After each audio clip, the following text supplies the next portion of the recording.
L'avenir va changer radicalement avec l'intelligence artificielle. Ça va avoir un impact sur la jeunesse d'aujourd'hui et de demain. Et je pense que ce qui est important de se rappeler, c'est pas simplement de se dire mais qu'est-ce que je sais, mais qu'est-ce que je vais faire avec ce que je sais. Et donc ça appelle beaucoup à la créativité. Aujourd'hui, le Canada a une jeunesse qui est créative et je pense qu'on est très bien placé pour l'économie de demain. It's going to be a huge issue moving forward with automation and especially the rise of artificial intelligence.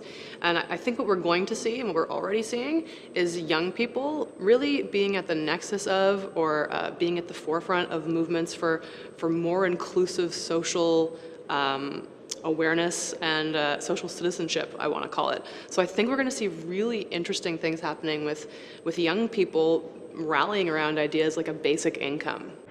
En fait, je crois que l'un des défis principaux des jeunes Canadiens et Canadiennes au niveau du marché de l'emploi, c'est le fait que les carrières universitaires et collégiales, à l'heure actuelle, se concentrent au niveau des emplois qui vont être amenés à changer, voire même à disparaître dans le futur. Les jeunes devront donc apprendre à former leurs habiletés en fonction d'une vocation, et c'est peut-être eux qui vont trouver la solution pour les nouveaux emplois. I think it's a great thing that work is changing for young Canadians and that we have these discussions about the future of work.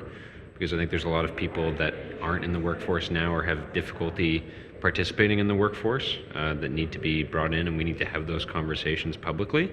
And I think as families change, as we have discussions about remote work and what it means to be productive in our economy, I think we need to really change the way we think about what work looks like and what we expect from employees and employers.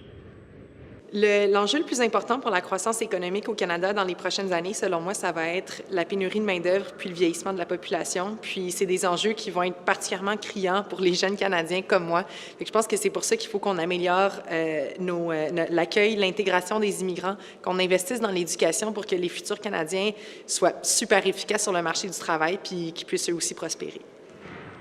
My fear about the future of work and how it's changing is that we'll have two groups of young Canadians. We'll have one that is benefiting from this, who find it extremely liberating, but who also won't have the ability to disconnect or to find themselves ever free from work. And we'll have another group of Canadians who find themselves always in a precarious situation, who won't be benefiting from the immense amount of wealth that would be created from this new economy. So thank you to our Action Canada Fellows. I know there's actually many Action Canada alum in the room today, so thank you for being there. And if you haven't been aware of this program in the past and would like to be a part of it, would like to learn more about it, would like to have some of the young leaders provide feedback on some of the work that you're doing, please contact us and we'd love to help to bridge the connection. So leading into our session on the future of work, I'm delighted to introduce a PPF board member and the former CEO of Mars Discovery District, Ilse Treurnicht, who will moderate our next session, looking at the front lines and real case studies around the changing world of work. Ilse?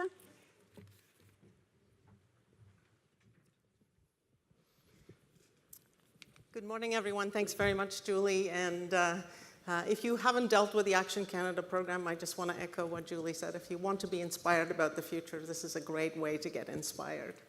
The complex and multi-layered topic of the future of work, as we've already heard today and was so well articulated there by the Action Canada Fellows, is obviously gaining momentum and urgency among business leaders, educational leaders, policymakers, parents, students, older Canadians. And what we're going to do in our very limited time here today is go a little bit deeper in three case studies from three different sectors. And it's my great pleasure to welcome to the stage first Rebecca Jameson, who's the president and CEO of Six Nations Polytechnic. And she has devoted her life to improving the outcomes of Indigenous young people. And that contribution has certainly been recognized with her Order of Canada appointment. So Rebecca, this whole issue of how do we equip young people with the renewable competencies to succeed in this new economy throughout their lifetime is at the forefront of many Canadian households today. Tell us a bit about the project that you're involved in and how is it different from the traditional approach? Well, the one project I was going to share today, I plan on sharing, is about our new high school that we've started. It's called the STEAM Academy, the SNP STEAM Academy. and that stands for Science, Technology, Engineering, Arts, and Math. And we launched this high school 2 years ago because our Indigenous students were having serious issues in completing high school. So we implemented something to disrupt that and to create a learning environment where they can find their identity, feel reassured in a culturally supportive environment, and then be successful academically. And we also opened it up to Indigenous and non-Indigenous because we talked to the students about, we don't even know what jobs are going to be there when you graduate, nor do you. You're probably going to be inventing them. And so we try to keep their minds open to, you're going to be in a lifelong learning process, but you need to start knowing yourself first, be confident in yourself, and then to be able to have that confidence to that inquiry, problem solving, collaboration, and it's working very well. And to what extent are you using sort of experiential learning as part of that process? And are there some interesting partnerships that's coming out of that? Yes, well, just the experience of being together in the campus is one thing, and non-Indigenous, Indigenous students in a reverse sort of situation, instead of the years of assimilation that had taken place, this is a reverse situation. So it's a unique for the non-Indigenous learners as well as our Indigenous learners. So that in itself, being together in a collaborative learning environment, is the first experience. And being exposed to a cultural curriculum on an ongoing basis is the second sort of layer of it. But they also do a lot of, they do on-the-land learning, they do workplace, they go to workplace. IBM Canada is one of the corporations that work with us, take the students on experiential learning trips, so it's just been exciting. And to what extent are the students co-designing the program? Oh, they're just so into it themselves that, they're coming forward with ideas and what they want to learn and what they want to do. Of course, we have to do the curriculum for their diplomas, but they're doing a high school diploma and they're doing a college diploma at the same time. So they get to choose, and they feedback all the time. And so they do a lot of, what do I call that? Group sort of directed learning, I guess is the best way to put it. And so they're constantly engaged and designing and inventing and doing all kinds of things, yeah. That's fantastic. Yeah. Okay. Thank you. Tashia. Tashia Batstone is the Senior Vice President of External Relations and Business Development at CPA Canada, and CPA Canada is also a supporter today, so thank you, Tashia. And I know you're responsible for partnerships not just across Canada, but elsewhere in the world. So it's great to be here. So in the past, a parent telling a child to become an accountant was sort of the ultimate steady job. But we know that profession is changing quite profoundly. Tell us a little bit how the curriculum has changed, how the CPA is responding as a professional organization to these changes. So yeah, what I'd like to start with is probably telling you a little bit about a recent project that we did called CPA Canada Foresight. And in our Foresight initiative, we started thinking about what is the future of work, what is the future of business, and therefore what do our CPAs need to be doing in that future to continue to support business in the way that we've always done so in the past. And we looked at a number of drivers of change, technological, societal, geopolitical, environmental, economic, and really tried to assess what business was going to look like in the future as a result of that. And what we learned is that, so for example, if you want to take technology as an example, there's a lot of concern being raised right now that you hear about technology disrupting what our profession is doing in terms of the use of AI to automate a lot of manual processes that were done in the past by CPAs.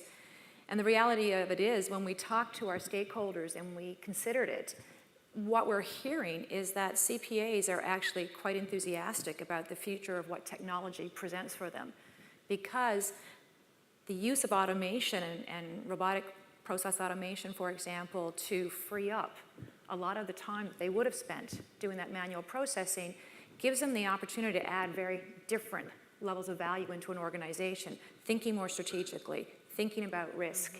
And so as a result of that learning, we're realizing that we need to start embedding those competencies and skills back into our CPA program So we're doing things like our new competency map coming out has much more data analytics engaged and involved in it. And we also have incorporated into our new competency map a much higher level of what we call enabling skills. You know, that ability to think strategically, to be able to employ technologies to enhance the ability to understand the business better, understand the kinds of risks that it's facing, and really add that new kind of value and performance into the way that a business continues to operate. So it's been a pretty exciting time. And you know, what we're hearing from students is they're excited about the changes that we're making. They see the CPA as a very dynamic profession moving forward, and they're embracing that. So that's a very positive, I think, for the future of our profession and the future of the economy. Now, these changes that we know are coming at us fast and furiously, so it's not just relevant to the newcomers into the profession. The transition is already, in some workplaces, well underway for people who may have been trained in a different model. So how is your ongoing learning curriculum changing for those more established people in the profession? You know, it's a really interesting question, and when I think about my role encompasses both the CPA certification program plus all the services that we provide to our members and all the professional learning opportunities we provide to our members. And I have to say, it's probably that group that keeps me awake a little bit more at night. So what we're doing within CPA Canada is the kind of research around the future of work and the skills and competencies they need, not only around, and you know, it's very interesting because you can teach technical skills, and technical skills continue to change and evolve, and we do that. We teach, you know, baseline technical knowledge that they need to know about accounting. We teach a lot, we're spending a lot of effort today focusing on data analytics and data visualization and making sure our members are comfortable with those new and emerging areas. But what we hear more and more from employers and from our members is that technical skills have a shelf life. You know, the reality of it is, in our profession, technical skills probably become irrelevant and change over every 3 years is what we're learning. So what we have to instill in our members is this notion of accepting lifelong learning and that they constantly have to be evolving. And the second thing that we're hearing is how important it is about those soft skills and really how do we embed that into our learning curriculums beyond the technical to help people understand the importance of, you know, how do you be resilient going forward? How do you learn how to innovate? How do you learn how to use these new technologies and to embed them in what you do to add value in your organization, but also be very nimble and agile to move forward with new technologies as they evolve and adapt. So I think that's a big piece of work that we're doing, is really trying to think through what are those enabling competencies that a professional accountant needs to have as they move through their career from the point of qualification up to being, you know, mastery in their field. Yeah. Right. So, okay. Thank you. Our third speaker, Zabeen Hirji, is known to many of you as a HR leader in the financial services sector, but more recently she's a global advisor on the future of work to Deloitte, which is also a partner today. So, and she's a champion for inclusive practices in the workplace. So, Zabeen, I'm going to take you back to the bank, and although I think, you know, the language around automation and AI and machine learning disrupting the workflow inside the bank, that's kind of one piece of it. But talk to us a little bit about the front lines and the large numbers of people who are, you know, employed in the financial services sector inside the branch, facing customers. How's their world changing as Canadians move to online banking? Yeah, thank you. And I think the fellows did a great job of setting up the forces of change, not just technology, but also demography, the rise of the millennials, older population or aging population, more diversity, and the rise of the social enterprise. Societal expectations are changing. So just before I get into the RBC story, I do want to thank Kirk Duchek, who's the EVP of Personal and Commercial Banking, for allowing me to tell this story. And this really is a story of the retail, the branches, about 20,000 frontline employees in many different roles. And what's clear is how, you know, their roles, but importantly how service and advice is delivered to customers is changing. So what RBC started with is really to take a very different approach to how they communicate and engage with employees about this. They developed this, this really dynamic learning map, and they use that as the backdrop to have real conversations about what the forces of change are, what that means to what customers are looking for, and really our employees are also consumers. So, you know, they can see how that's changing. And what does that mean to the role of employees? How are they going to help deliver on that, but how are their jobs going to change? And that level of transparency, I think, is really important. A lot of organizations fear that level of transparency or doing it too far in advance. But it really is both the right thing and the smart thing to do, so people can take action on that. So that was kind of where they started and had really good dialogue, hundreds of sessions across the country, and gave people a chance to talk about what they're excited about and what they're concerned and what their fears are. That was really then the basis of change, and they complemented that with a number of different things. First one was really this digital learn platform. And what was interesting there, once they launched it, within 8 weeks, they had 18,000 people use it. So they were hungry, but they were also motivated because they knew the importance, this notion of lifelong learning really became real for them. And now it's one of the most visited sites, but it's also different. It's very user-centric. The modules can be done in a few minutes, anytime, any place, during the workday, when they're commuting.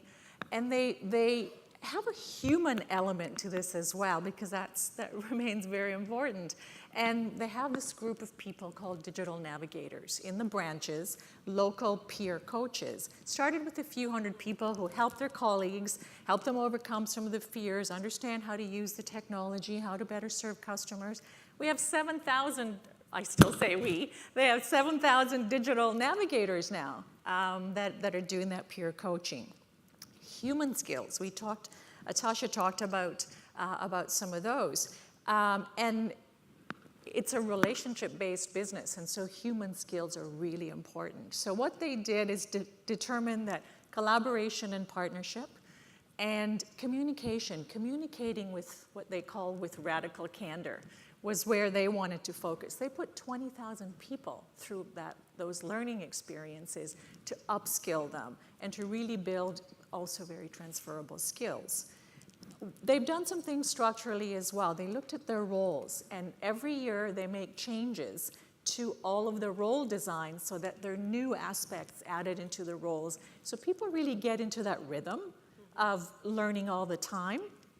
And then finally, they looked at their career paths and really designed the roles on a continuum so that people are being prepared to really be able to take multiple pathways into other opportunities in the future. So it's really a story of digital human skills, building that continuous learning, always learning mindset, and that muscle memory to learn that is so important for people being able to adapt to the future of work.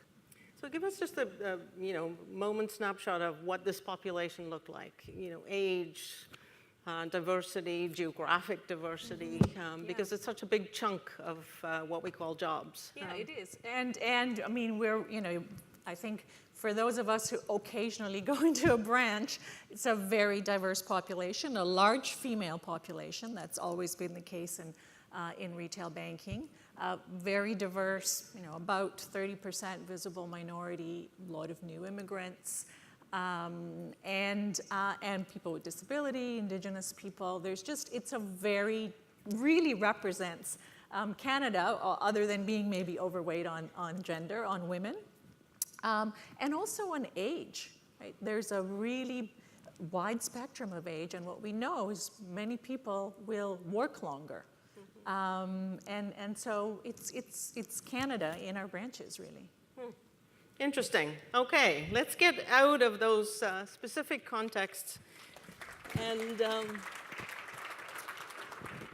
talk just a little bit more about the role of the employer and what we think of as our formal educational system, and how are we seeing new partnerships that you're excited about? What is the opportunity for employers and different agencies in the post-secondary system to work together differently, both at the front end of the feeder system as well as in the continuous learning experience? Tashia, do you want to talk a bit about how you as a professional organization work with the post-secondary institutions? Yeah, I would say in our education system, it's a three-way partnership between CPA, the CPA profession, our employers, and the post-secondaries.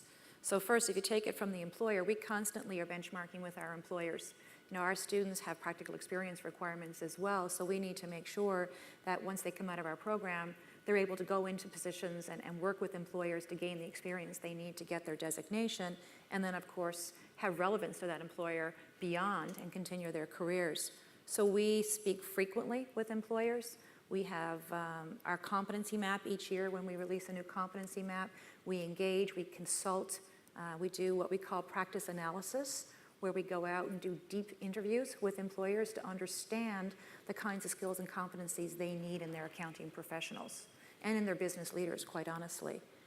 And then we take that information that we've learned, and we also then go back to the universities, because if you remember, or if you're aware, you have to have a university degree to come into the CPA professional program. And so anything that we capture in our program, we have to make sure that the students coming in have the base level of knowledge so that we can build on that. So we work quite closely with our post-secondary institutions to help them develop the kind of curriculum that will then prepare a student for entry into our profession. So I mentioned earlier on that we're doing a lot of work around embedding much more data analytics, digital communications into our curriculum. We are also preparing draft curriculum to provide free of charge to the universities to help them build those skills and competencies so that we can continue to evolve and build on top of that as we go through. So it's very much this three-way partnership. Yeah, and dynamic. Yeah, and very dynamic that drives, I think, the success that we've had in terms of being able to see CPAs get really good roles within business once they finish our programs. Rebecca, how ready is our post-secondary sector to deal with this new reality? Well, I having served on various boards for universities over the years, I can see that the dialogue with the private sector is increasing. There is more and more engagement. But I don't know if everyone's really fully prepared for what's coming. I think there's going to be significant change. What we hear from employers at Six Nations Polytechnic, right from the trades right up to licensed professions, is first give us people who can think, who can work with others, who know how to learn, and because we can train them, on an ongoing basis. So that tells us not to get too ingrained, in learning tracks, because we have to be flexible and responsive all the time. So it's just going to continue to grow. Any thoughts from you, Zabeen? Maybe the example that I would share is just what we're seeing around work-integrated learning, where through the Business Council and and BHER, the Business Higher Education Roundtable, we have CEOs, universities coming to the table, and with a very bold vision for 100% of students to have that experience. And of course, we've seen that supported in the budget as well. In many ways, the hard work starts now, though, in terms of executing on that and not just being focused on numbers, but also the quality of that experience. So how do we, some of the skills that Rebecca mentioned, for example, we're going to need to get really good at making sure that we are, in fact, developing those skills and have a feedback loop there that we're learning in terms of how we can accelerate that development and how we can scale fast. Are there any sort of policy levers or policy initiatives that you think might be helpful in terms of fostering even more collaboration or encouraging both business and different learning organizations to try new models, different incentives? We've seen that a little bit around the experience-based learning. Rebecca, what would you tell government how they could be helpful? Well, my first thought went to how post-secondary education is funded. And it's funded very much on a definition of a full-time student and all of that. That's going to have to break down, I think. It's going to have to be more modular-based study and modular-based funding. So I would suggest that. Mm-hmm. I think what I would go back to is the importance of data. You know, it's a real challenge sometimes just to get the data that you need in order to be able to assist in some of these decisions. We're spending a lot of time, and I think other organizations, other professional organizations are spending time sort of thinking about and exploring how do we get that comprehensive lens across business and across organizations to fully understand what our employers are looking for. You know, we hear a lot and we have a lot of round tables, but we don't have hard data. Where are students moving? Where are they finding work? Where are they not getting work? What are the skills deficits? And I don't think we yet have a good concrete handle on that. And until we get there, it's going to be really hard to drive the policy decisions without the underlying data being sound. Mm-hmm.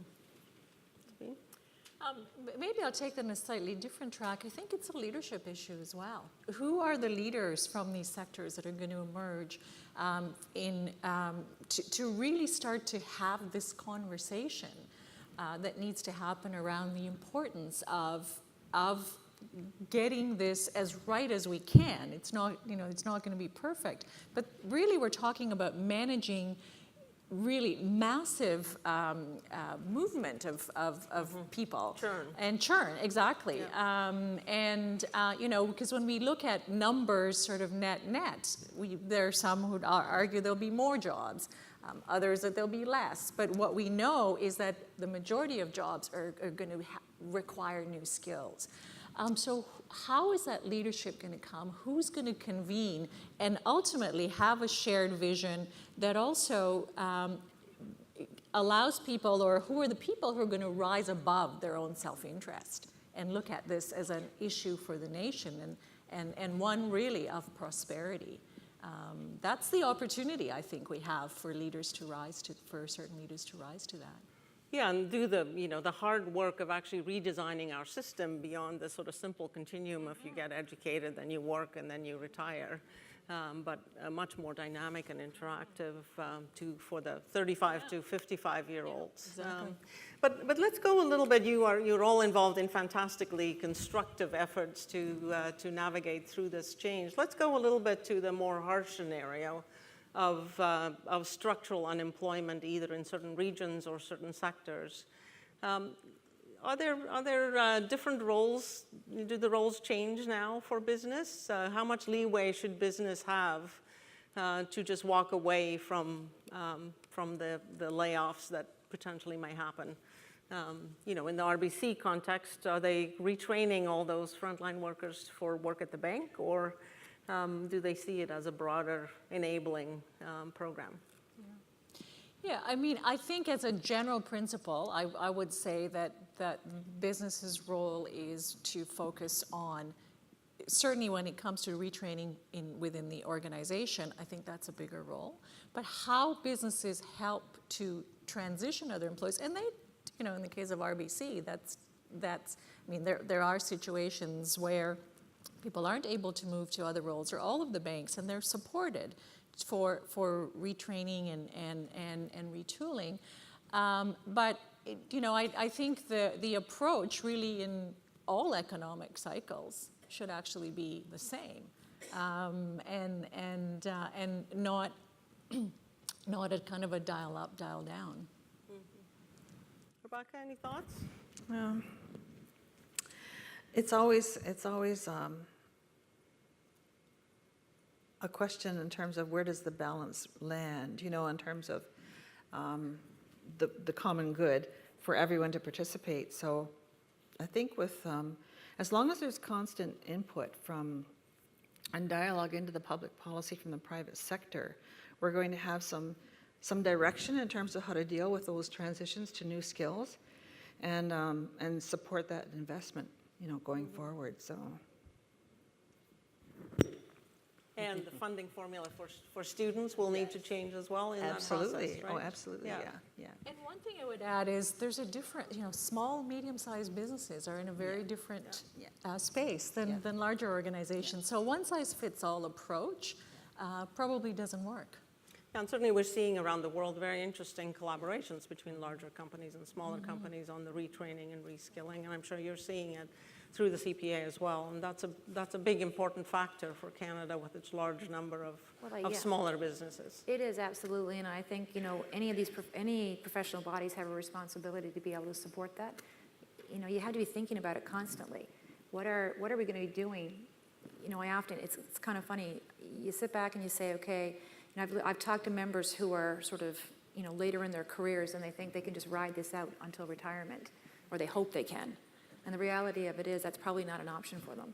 And so they have, and they're small business owners, they run small businesses, and they have to start to really think long and hard about how they're going to do that within their own organizations and how they're going to support their teams as they move forward. And, and some people will be able to be certainly reskilled and retrained, and there are others that won't. And then I think as a society, we have to think about how do we support, how do we support those people going through who may not be able to reskill and retrain in this environment, because there certainly will be those. So we've talked a bit about the role of business and government and educational institutions, but what about the individual? And the issue of lifelong learning is certainly not new, although I think for a lot of people it's not had the same urgent ring, but it feels like we need to shift the culture so that Canadians begin to take more ownership of their own career journeys. Any thoughts on how that could happen, and again, what policy initiatives might support that process? We heard Victor talk about the extended RESP. We've seen the learning credits in the recent budget. Any thoughts there on how we get Canadians to really own this and become the learning nation that we hope it will be for the future? I think I'll go back here to the importance of having these national conversations to really help people understand why and have the big picture as well, because sometimes we assume that's there.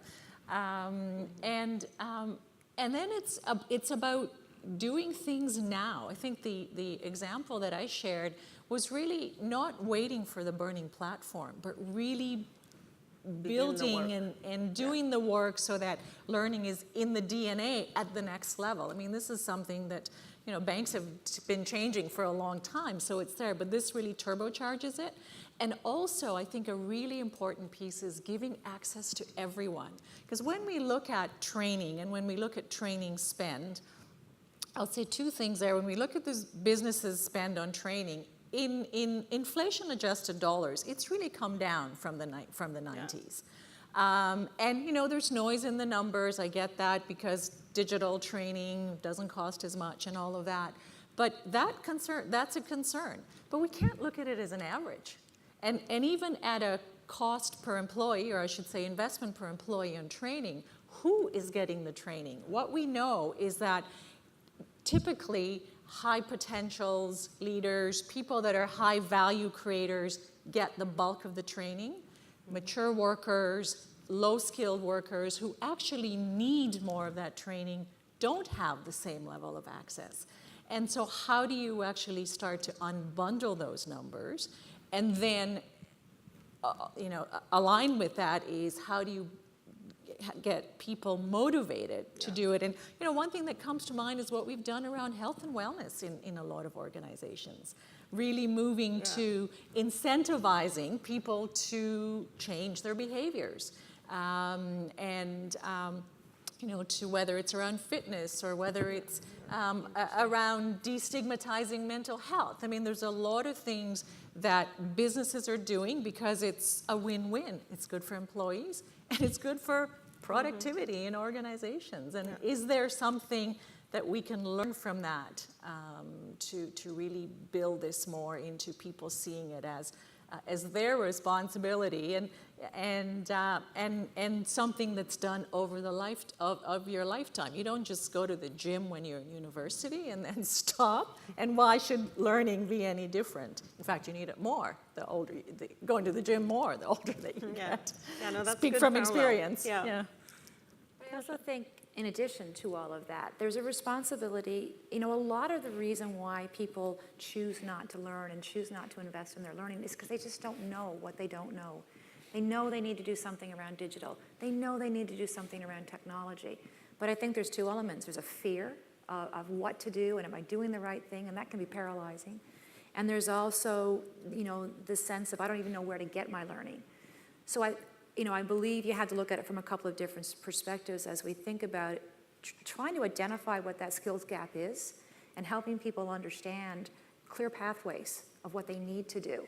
So it's one thing to have programs available, but unless people know how that's going to influence them and they know where their starting point is and where they need to move, that gap becomes very difficult to determine and very difficult, I think, for people to embrace.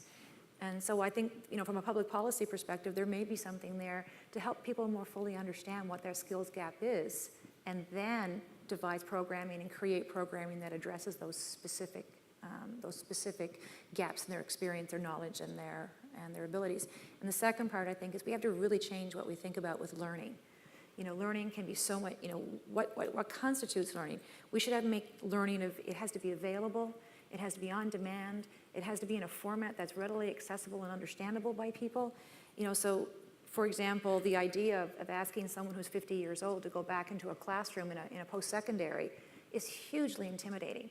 So we have to think about pathways and learning styles as well to help people transition into these new roles. What is the role of experiential learning going to be versus asking someone to sit in front and read through a bunch of papers and a bunch of documents that really they can't embrace and they can't see how that helps them adapt in their careers. So I think we have to go back and put a lot of thought into learning styles, accessibility, and those gap analysis to help people get there. Yeah. Some of the interesting research I know, complemented those observations also with employees. First of all, life gets in the way as you have families and so on, and people are more constrained. But that initiative to get additional training is not always valued in the workplace. So that's a business culture issue. Rebecca, any? I feel I really do have to raise, in terms of a public policy matter, the issue of access for Indigenous learners. There's many communities where they don't have the digital access, so even to enter the workforce, there's that still, that's a huge challenge. Then in terms of retraining and so on, we're still facing that. We have 9 institutions in Ontario now that are Indigenous institutions that serve local communities. And many of them, one serves 49 First Nations. And so the connectivity issues there are huge. So as a public policy consideration, I think that's extremely important that be addressed. Yeah. Otherwise, we're going to leave a whole bunch of people behind. Yeah. Again. I can't believe it, but we're out of time. So I wonder if you would join me, please, in thanking our wonderful panelists.